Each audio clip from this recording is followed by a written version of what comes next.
Hola, es un gusto saludarlos. Mi nombre es María Belén Zanqueta, soy médica endocrinóloga, trabajo en la coordinación médica de docencia e investigación del IDIM. Además, soy profesora adjunta de la Cátedra de Osteología de la Universidad de El Salvador, en Buenos Aires, en Argentina. Hoy voy a compartir con ustedes un caso clínico sobre osteoporosis y diabetes. Es una mujer de 60 años que vino a verme recientemente al consultorio. Tenía el antecedente de diabetes tipo 1 desde sus 18 años. Pesaba 57 kilos, una talla de 1,65, lo que da un índice de masa corporal de 20,9, sin otros signos de importancia relevantes en su examen físico. Y justamente viene a consultarme porque había escuchado sobre la importancia de la diabetes y la osteoporosis. Ella tenía como antecedentes personales, había empezado a menstruar a los 13 años y tenido su última menstruación a los 52 años, no había recibido terapia de reemplazo hormonal, no tenía hijos, no tenía antecedentes de importancia en cuanto a su salud ósea, como presencia de litiasis renal, tampoco había usado corticoides de manera crónica, no fumaba ni consumía alcohol en grandes cantidades, y sí tenía el antecedente de diabetes tipo 1. Ella refería que no había tenido complicaciones, que casi siempre tenía un buen control metabólico, y en cuanto a antecedentes de su familia, no había antecedentes de fractura de cadera en la familia. Ahora, yo siempre que veo un paciente que me viene a ver por osteoporosis, lo primero que le pregunto es si ha tenido fracturas o no, porque esto ya divide las aguas. Un paciente con fracturas por fragilidad, ya todo tiene una mayor relevancia. Entonces, ella me cuenta que a los 39 años, luego de una caída de su propia altura, se tuvo una fractura de su cadera izquierda. A los 52 años se fracturó la muñeca izquierda. A los 58 años se fractura el hombro. Esta fractura fue luego de una caída de varios escalones. Si uno quiere ser estricto, no cumple con los criterios para definir una fractura por osteoporosis. Y a los 59 años, un año antes de venir a verme a la consulta, había tenido una fractura de su cadera derecha, que por supuesto había requerido una cirugía. Para tener el panorama completo de sus fracturas, siempre hay que pedir una radiografía de columna, porque las fracturas vertebrales, casi en la mitad de los casos, pueden ser asintomáticas. O sea que el paciente no las va a referir al interrogatorio, pero uno debe siempre descartar la presencia de fracturas vertebrales pidiendo una placa de columna dorsal y lumbar. Y en esta radiografía que yo le pido a la paciente, observo una fractura en la vértebra dorsal 7 que tenía signos de ser una fractura antigua. En cuanto al tratamiento, ella había recibido ivandronato vía oral por 5 años, 150 miligramos por mes, entre los 54 y los 59 años. Además, estaba recibiendo vitamina D3, 100.000 unidades por mes. El calcio lo aportaba con su dieta rica en lácteos, con yogur y queso todos los días. Tenía una actividad física reglada, gimnasia 2 veces por semana, y además recibía insulina Lantus, 25 unidades internacionales por día, y hacía las correcciones con la insulina rápida. Recibía además rosuvastatina por su dislipemia.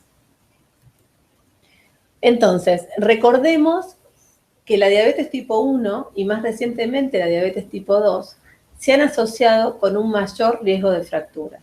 Hay muchos trabajos que han demostrado y han alertado sobre esta asociación.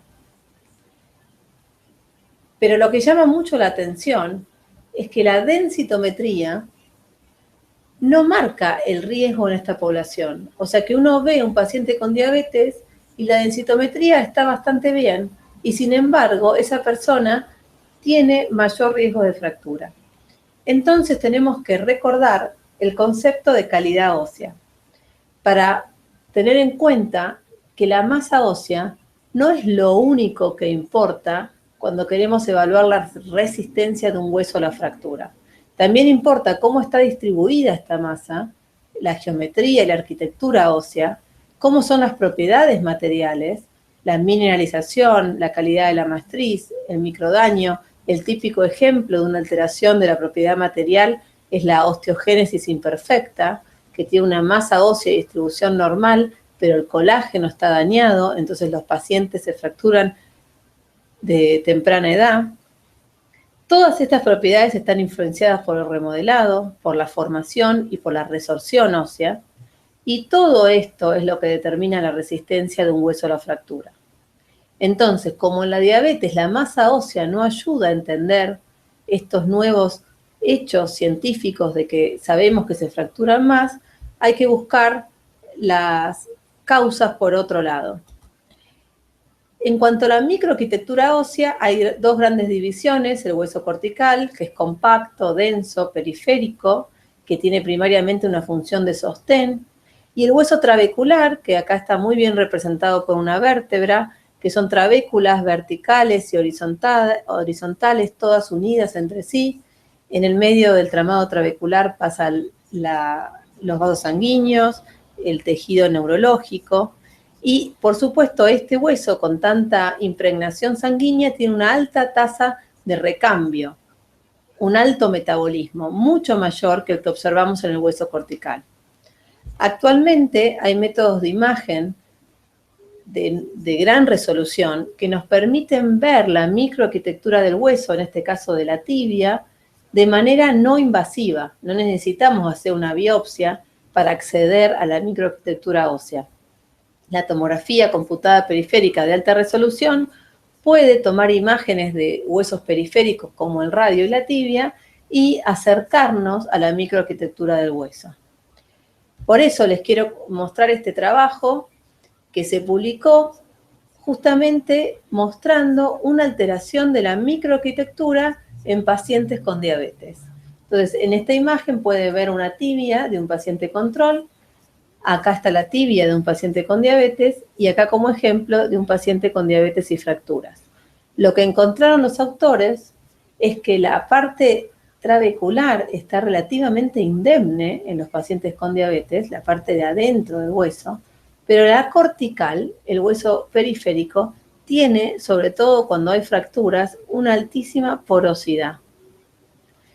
Acá hay otras imágenes para ejemplificar lo mismo. Este es el radio. El software puede decir, bueno, vamos a ver solo el hueso cortical, vamos a dejar solo la cáscara, y en verde tienen los poros.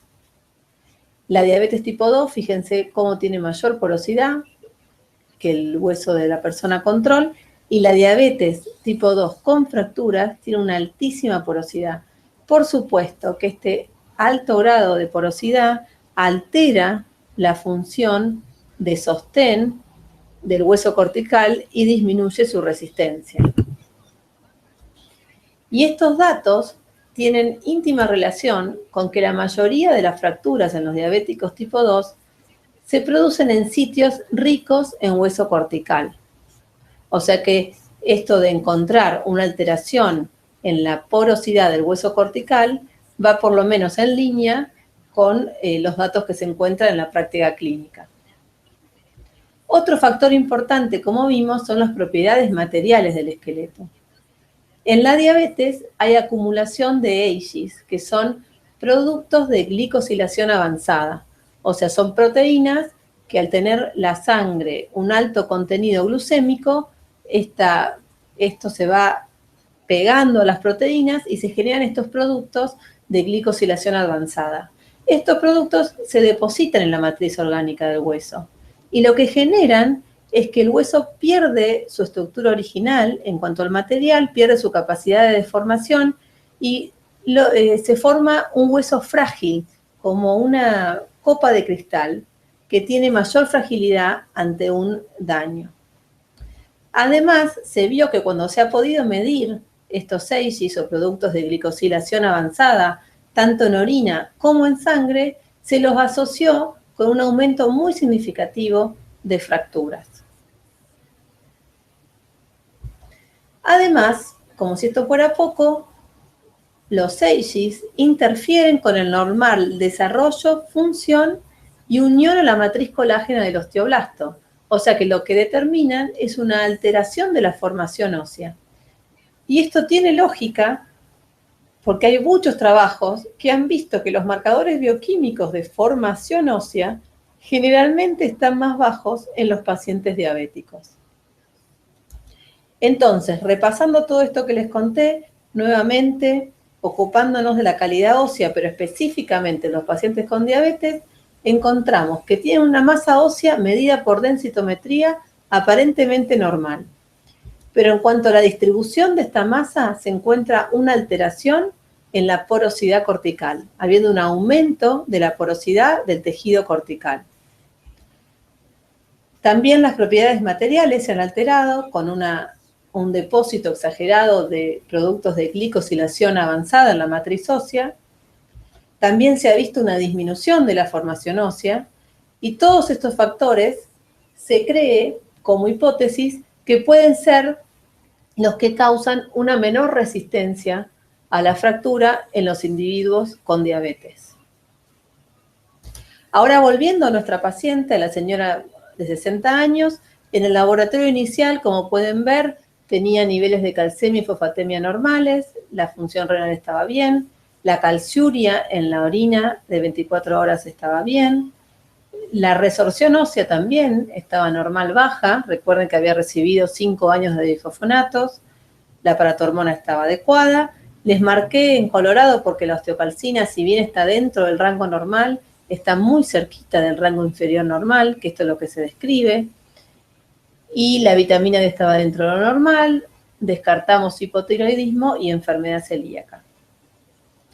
La densitometría, justo como les acabo de comentar, no está para nada lo mal que uno hubiera esperado para una persona con estas fracturas por osteoporosis. O sea que en este caso no ayuda a entender qué le estaba pasando al hueso de esta paciente. Pero justamente para tratar de buscar un poco más en profundidad, le pedimos una densitometría de radio. Recuerden que tenía las dos caderas fracturadas, con lo cual no podíamos pedirle la densitometría de cadera. Y en el radio sí vemos, en el radio ultradistal, que evalúa más el hueso trabecular, un T-score de -5, y en el radio 33%, que evalúa el hueso cortical, un T-score de -4.1. O sea, acá sí vemos una disminución de la masa ósea.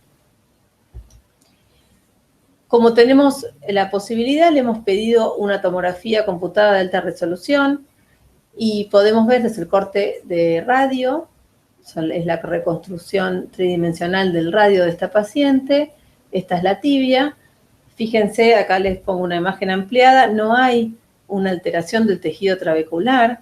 Para nada lo que uno hubiera esperado en una paciente con tantas fracturas osteoporóticas. Pero sí queríamos ver más en detalle qué pasaba con el hueso cortical.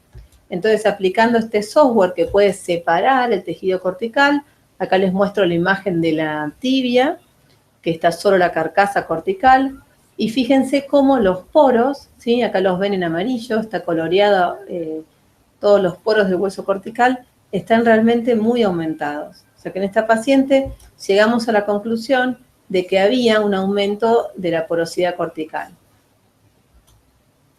Quería también recordarles, antes de terminar, que hay otros factores que tienen que ver con el hueso en el diabético, que son el uso de tiazolidindionas, que se han asociado por su mecanismo de acción con un aumento de las fracturas. Cuanto más larga sea la duración de la diabetes, también hay más riesgo de fractura. También la nefropatía diabética, porque saben que en el riñón tenemos todo el metabolismo de la vitamina D. Y la hipercalciuria, que a veces se asocia a una hiperglucemia no controlada. Además, hay que tener en cuenta que el riesgo de que las fracturas van de la mano de las caídas, ¿sí? De 10 fracturas de cadera, 9 se producen porque antes hubo una caída. Entonces, la vista, la retinopatía diabética, por supuesto que aumenta el riesgo de caídas, la neuropatía periférica también da alteraciones en la marcha, el déficit de vitamina D por su acción a nivel muscular aumenta el riesgo de caídas, el accidente cerebrovascular porque puede dar alteraciones en la marcha, las hipoglucemias porque pueden generar estados de falta de conciencia y desmayos, y también la menor fuerza muscular o sarcopenia que se puede ver asociada. Entonces, ¿qué hacer? ¿Qué hacer con mi paciente o qué hacer cuando vemos en el consultorio pacientes con diabetes? Bueno, recomendarles actividad física, tener en cuenta todos los factores que acabamos de ver para evitar las caídas, o sea, que vean bien, que tengan, controlarles el tema del pie diabético y de la neuropatía diabética, evitar las glitazonas, adecuar, por supuesto, la vitamina D, buscando llegar a niveles de 30 nanogramos mililitro, adecuar la ingesta de calcio y identificar los sujetos en riesgo, porque los tratamientos, si bien no hay estudios que hayan trabajado directamente en pacientes diabéticos para ver la eficacia ante fractura, lo que se cree es que tienen la misma buena eficacia en prevenir fracturas. O sea que una persona con diabetes ya tenemos un factor de riesgo más que puede llevarnos a decidir iniciar tratamiento en ese paciente. Les agradezco mucho la atención y estamos a disposición por cualquier consulta. Muchas gracias.